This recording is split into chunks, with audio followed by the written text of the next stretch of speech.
Алматыда еліміздің тұңғыш президенті күніне орай жастар арасында қазақ күресінен ашық турнир ұйымдастырылды. Боз кілемнің үстінде белдескен боз балалар тамаша ойын өрнектерін көрсетті. Қазақ күресі халқымыздың ең көне спорт түрінің бірі. Тәуелсіздік алып, өз алдымызға ел болғалы қайта жанданған ұлттық өнеріміздің түлеуіне дүниежүзілік қазақ күресі федерациясы септігін тигізді десек артық айтқандық емес. Әлем елдері мойындай бастаған төл спортымызға жасөспірімдерді баулуды мақсат тұтқан мамандар бірнеше жыл қатарынан турнир өткізіліп келеді. Бұл жолы Алматы қаласындағы Спартак стадионында орын алды. Бұл турнир өзіміздің ұлттық спортымызды ұлықтау, яғни ұлттық спортымызды бүгінгі жастар арасында, жасөспірімдер арасында дәріптеу мақсатында өткізіліп жатыр. Бүгінгі қалалық қазақ күресінен ашық турнирі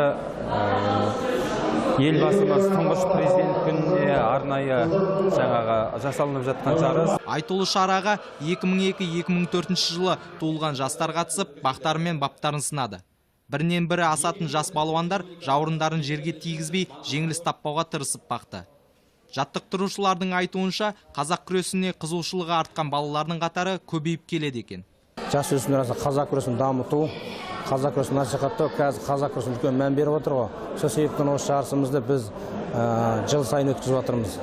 Жыл сайын, ай сайын жарыс өткізіп жатыр, өйткені жарыстың мақсатын өркендету үшін.